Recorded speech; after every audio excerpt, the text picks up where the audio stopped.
The velvet rope parted as Stephanie St. Clair stepped into the Golden Scepter Casino, her burgundy cloche hat perched at a defiant angle, the Russian sable fur draped across her shoulders like a crown of authority.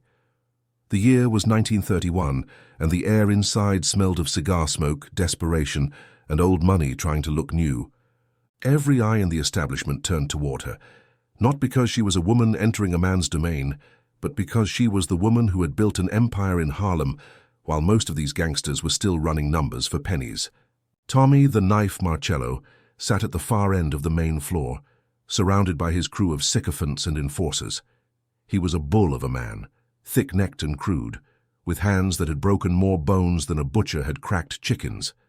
His casino had been hemorrhaging money for months, and everyone in the underworld knew it, though no one dared say it to his face. He ran his operation like he ran everything else in his life, with brute force and zero finesse, believing that volume could substitute for strategy and violence could replace intelligence. As Stephanie made her way through the casino floor, her heels clicking against the marble with military precision, Tommy's laughter cut through the ambient noise like a hacksaw through silk. It was loud, performative, designed to draw attention and assert dominance in the most primitive way possible. "Hey fellas, get a load of this," Tommy bellowed, his voice carrying the rasp of too many cigarettes and too much whiskey. "Looks like somebody's grandmother wandered in from the opera house. Nice hat, sweetheart. You lose a bet, or did you actually pay money for that thing? And that for, what is that, roadkill you scraped off Lenox Avenue?" His crew erupted in obligatory laughter, the kind of hollow sound that men make when their boss tells a joke, whether it's funny or not. They were performing for him, not with him, and everyone in the room could sense the difference. Stephanie didn't even break stride. Her face remained impassive, almost serene, as if Tommy's words were nothing more than background noise, the buzzing of an insignificant insect that would be dealt with in due time. She reached the blackjack table nearest to Tommy's throne-like position and placed her handbag on the edge with deliberate care.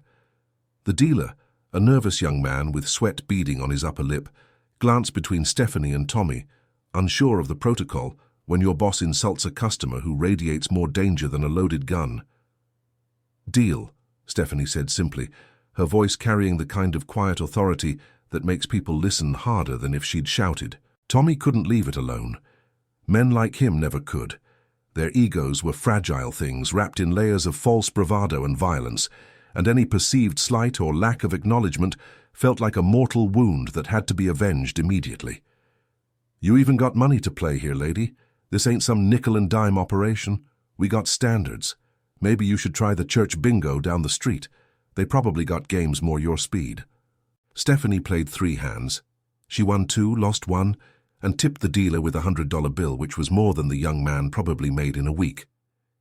Then she picked up her handbag, turned, and walked directly toward Tommy's table, each step measured and purposeful. The casino fell silent. Even the slot machine seemed to quiet down, as if the mechanical devices themselves sensed that something significant was about to occur.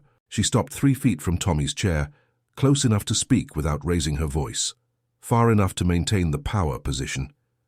Tommy's smile faltered for just a moment, a flicker of uncertainty crossing his features before he forced the smirk back into place. His crew tensed, hands moving instinctively toward weapons that no one was quite ready to draw yet. "My name is Stephanie St. Clair," she said, her voice steady and clear. "I run the numbers in Harlem. I employ 300 people. I move more money in a week than this casino sees in a month. I came here tonight because I heard you were having financial difficulties, and I thought perhaps we could discuss a business arrangement. But I see now that you're not interested in business. You're interested in playing the tough guy, mocking a woman's appearance because it makes you feel big. That tells me everything I need to know about how you run your operation and why it's failing." Tommy's face reddened, the color rising from his collar to his receding hairline like mercury in a thermometer. "You got some nerve, lady. You know who I am? You know what I could do to you?" "I know exactly who you are, Tommy. You're a man who inherited this casino from someone smarter, and you've been running it into the ground ever since. You're 3 months behind on payments to the Genovese family. Your dealers are skimming because you don't pay them enough to stay loyal. Your high rollers have moved to other establishments because your games are poorly managed and your hospitality is non-existent. You're bleeding money, And instead of fixing the problems, you're sitting here insulting customers who could help you." The silence in the casino was absolute now. Tommy's crew exchanged glances, and Stephanie could see the calculations happening behind their eyes. They were loyal to Tommy because he paid them, and because they feared him. But loyalty built on fear and money is the most fragile kind of loyalty there is. The moment someone offers better terms, it evaporates like morning dew. Tommy stood up, his chair scraping against the floor with an ugly screech. He was trying to use his physical size to intimidate her, looming over her smaller frame. It was the oldest trick in the book, and it was completely ineffective. Stephanie had faced down men twice Tommy's size with twice his capacity for violence, and she'd done it without flinching. "Get out of my casino," Tommy said, his voice low and threatening. "Get out before I have my boys throw you out, and it won't be gentle." Stephanie tilted her head slightly, studying him the way an entomologist might study a particularly uninteresting beetle. "I'll leave," she said calmly, "but I'll be back in 6 weeks to buy this place from you. The price will be fair, more than fair, actually, considering the state of your finances. You can accept the offer and walk away with enough money to retire comfortably, or you can refuse and watch everything collapse around you. Either way, 6 weeks from today, this casino will change hands." She turned and walked toward the exit, her fur coat swaying with each step, her ridiculous hat that Tommy had mocked sitting perfectly atop her head. Tommy shouted something crude at her retreating back, something about what she could do with her offer, but the words lacked conviction. Everyone in the room had heard the certainty in Stephanie's voice, and they'd seen the fear flickering behind Tommy's bravado. The next 6 weeks unfolded with the inexorable precision of a Swiss watch. Stephanie didn't need to do much herself. She simply made a few phone calls, had a few quiet conversations in the right circles, and let the natural consequences of Tommy's incompetence accelerate to their inevitable conclusion. She spoke with the Genovese family, not to make threats or demands, but simply to let them know that she was interested in acquiring the golden scepter when it became available, and that she would honor all existing arrangements and probably improve the casino's profitability significantly. The Genovese family, being business people first and foremost, appreciated this information. She had quiet conversations with Tommy's dealers, his floor managers, his security personnel. She didn't try to bribe them or turn them against their boss. She simply asked questions, listened carefully to their answers, and occasionally mentioned that she was always looking for competent people to join her organization. People who would be valued and compensated fairly for their skills and loyalty. Meanwhile, Tommy's problems multiplied. A routine inspection by city officials suddenly became very thorough, turning up violations that had been overlooked for years. A fire marshal discovered safety issues that required expensive corrections. The liquor license came up for renewal, and there were unexpected complications with the paperwork. High-stakes poker games that Tommy had been hosting for years suddenly got raided by police, who had somehow received anonymous tips about illegal gambling, which was ironic, considering the entire casino was technically illegal gambling, but selective enforcement is one of the great tools of power. Tommy's credit dried up. Suppliers who had extended him generous terms suddenly wanted cash on delivery. His loan shark connections, sensing vulnerability, began calling in markers earlier than expected. The pressure mounted from every direction at once, a coordinated symphony of consequences that seemed almost supernatural in its timing and precision. 3 weeks into Stephanie's 6-week timeline, Tommy's accountant sat him down and showed him the numbers. The casino was losing money faster than anyone had realized. The combination of decreased revenue, increased expenses, and accelerating debt obligations meant that Tommy had perhaps 2 months before he'd be completely insolvent, and that was an optimistic estimate. The accountant, a nervous man who had been with the casino since before Tommy took over, suggested very strongly that Tommy consider any reasonable offers to sell while he still could. Tommy raged. He threw things. He made threats. He blamed everyone except himself for the deteriorating situation. His crew watched his descent with increasing unease, recognizing the behavior of a desperate man who had lost control of his circumstances and was flailing against reality itself. On the 42nd day of Stephanie's 6-week timeline, Tommy received a visit from a representative of the Genovese family. The man was polite, soft-spoken, impeccably dressed. He explained that the family had concerns about the Golden Scepter's ability to meet its financial obligations.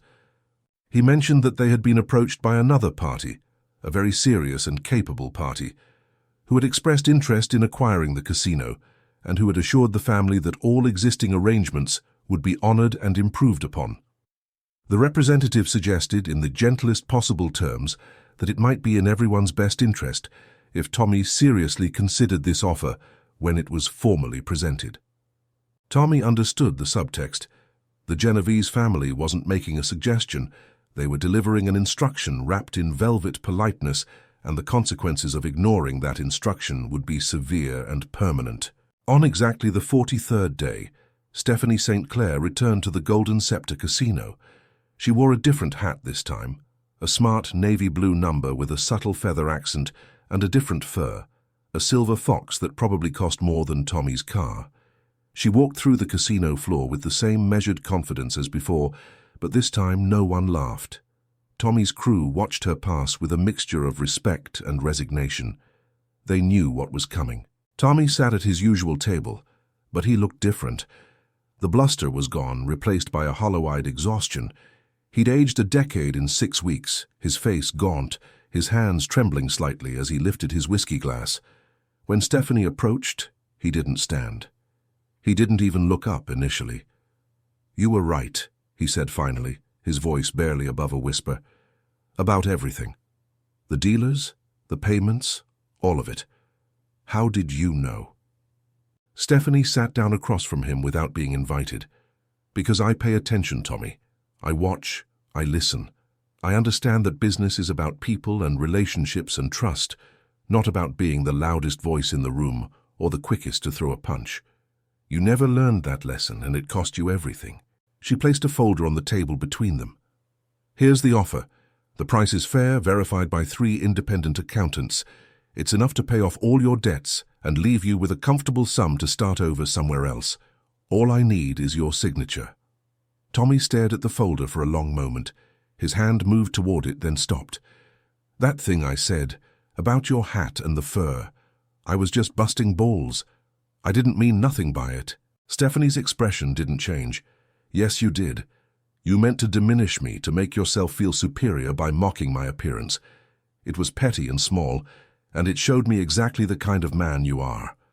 But that's not why you're losing this casino, Tommy. You're losing it because you never understood that respect is earned through competence and integrity, not demanded through intimidation and insults." She pushed the folder closer to him. "Sign the papers, walk away, learn from this. Or don't, I really don't care. But one way or another, I'm walking out of here today as the owner of the Golden Scepter." Tommy picked up the pen. His signature was shaky, lacking the bold flourish he probably would have used 6 weeks ago. When it was done, he stood up slowly, like an old man whose joints had stiffened. He looked at Stephanie one last time, and there might have been something like understanding in his eyes, or maybe just defeat. It was hard to tell the difference sometimes. "For you never raised your voice," he said.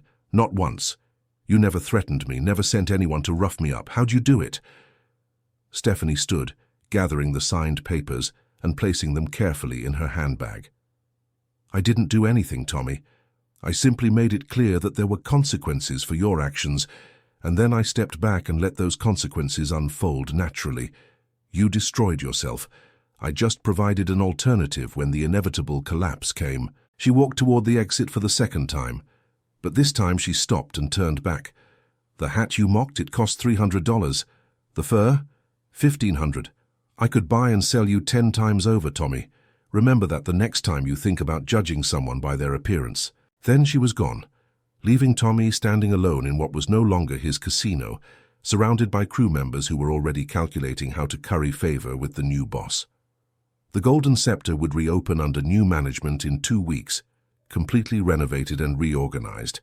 Under Stephanie's direction, it would become one of the most profitable casinos in the city, a model of efficiency and hospitality. And on opening night, Stephanie St. Clair would stand at the entrance wearing that same burgundy cloche hat and Russian sable fur that Tommy had mocked, a quiet reminder that power isn't about the loudest voice or the biggest fist, but about intelligence, patience, and the unwavering confidence to let your actions speak louder than words ever could.